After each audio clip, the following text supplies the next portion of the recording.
अस्सलामुअलैकुम, मैं आसिया सिद्दीकी और आप देख रहे हैं बसीरत ऑनलाइन। प्यार ज़िंदगी का वो खूबसूरत हिस्सा होता है जिसके बगैर ज़िंदगी नामुकम्मल है। कहा जाता है कि इश्क, मोहब्बत और प्यार में सियासत कभी नहीं होती, लेकिन क्या कीजिएगा जब प्यार को ही सियासत का मुद्दा बना दिया जाए। लव जिहाद, ये टर्म ना ही हमारे कॉन्स्टिट्यूशन में कहीं लिखा हुआ है और ना ही लव जिहाद के ऊपर हमें हमारे कॉन्स्टिट्यूशन में किसी तरह का कानून देखने मिलेगा। आमतौर पर कुछ अनऑफिशियल मीडिया डोमेन्स ने लव जिहाद के ऊपर ये डेफिनेशन बना के रखी हुई है कि लव जिहाद मतलब अगर कोई मुस्लिम लड़का किसी हिंदू लड़की से सिर्फ उसका धर्म परिवर्तन कराने के लिए शादी करता है या उसका मकसद हो उस हिंदू महिला से ज़्यादा मुस्लिम बच्चे पैदा करना, और ये सिर्फ कुछ हिंदुत्व ग्रुप का मानना है। हमारे कॉन्स्टिट्यूशन ऑफ इंडिया में कहीं भी इस लफ्ज़ का इस्तेमाल नहीं किया गया। कर्नाटका के क्राइम ब्रांच इन्वेस्टिगेशन डिपार्टमेंट ने 2009 में एक इन्वेस्टिगेशन की थी और उसमें ये पाया गया था कि जितनी भी इंटरफेथ मैरिजेस हुई हैं उनमें किसी तरह का कोई फ्रॉड नहीं हुआ। उसी तरह 2018 में नेशनल इन्वेस्टिगेशन एजेंसी ने केरला में एक इंटरफेथ मैरिज की इन्वेस्टिगेशन की और उसमें भी किसी तरह की कोई कॉन्स्पिरेसी या फ्रॉड का एंगल सामने नहीं आया। लेकिन 3-4 दिन पहले उत्तर प्रदेश की पुलिस ने यूपी में इंटरफेथ मैरिजेस को लेकर, लव जिहाद को लेकर कुछ केसेस में इन्वेस्टिगेशन की, जिसमें ज़्यादातर केसेस में किसी तरह के फ्रॉड का एंगल सामने नहीं आया, लेकिन कुछ गिने चुने केसेस ऐसे भी थे जिनमें धोखा देकर शादी करने की बात कही गई। लेकिन उत्तर प्रदेश की पुलिस ने ये बात क्लियरली की कि मेजर केसेस में किसी तरह के फ्रॉड का एंगल सामने नहीं आया, हिंदू महिला के साथ किसी भी किस्म का फ्रॉड नहीं हुआ और जबरन उससे धर्म परिवर्तन नहीं कराया गया।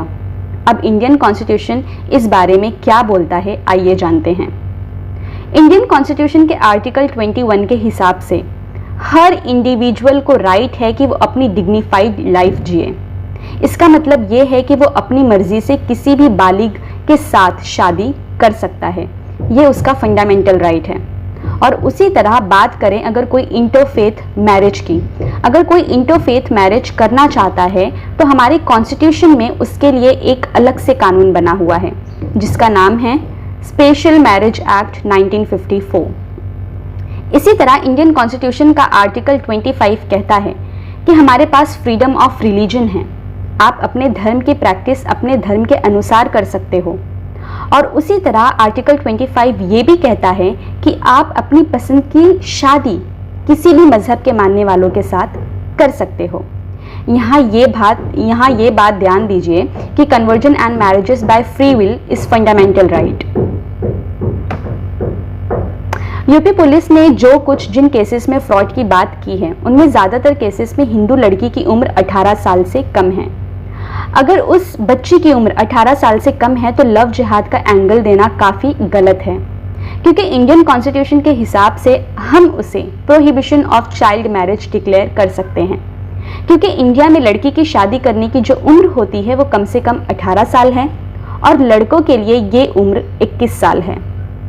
2018 में सुप्रीम कोर्ट ने हादिया केस में अपना जजमेंट दिया था और क्लियरली ये बात मेंशन की थी कि कोई भी 2 बालिग अफराद अपनी मर्जी से शादी करना चाहते हैं तो वो उनका फंडामेंटल राइट है, वो शादी कर सकते हैं। लेकिन क्या कीजिएगा, यूपी हुकूमत ने लव जिहाद के ऊपर कुछ ऐसे कानून पास कर दिए हैं और उस कानून के हिसाब से यूपी हुकूमत का कहना है कि धोखे से धर्म बदलवाने पर अब 5 से 10 साल की सज़ा हो सकती है। उसी तरह धर्म परिवर्तन के लिए जिला अधिकारी को 2 महीने पहले सूचना देनी होगी। धोखा या लालच देकर शादी करना अपराध माना जाएगा। उसी तरह शादी के बाद जबरन धर्म बदलवाने पर सज़ा होगी और कुछ पेनाल्टीज भी लगाई गई है। आपका इस बारे में क्या सोचना है और क्या कहना है, हमें कमेंट सेक्शन में कमेंट करके बताइए। आज के लिए बस इतना ही। अस्सलाम वालेकुम।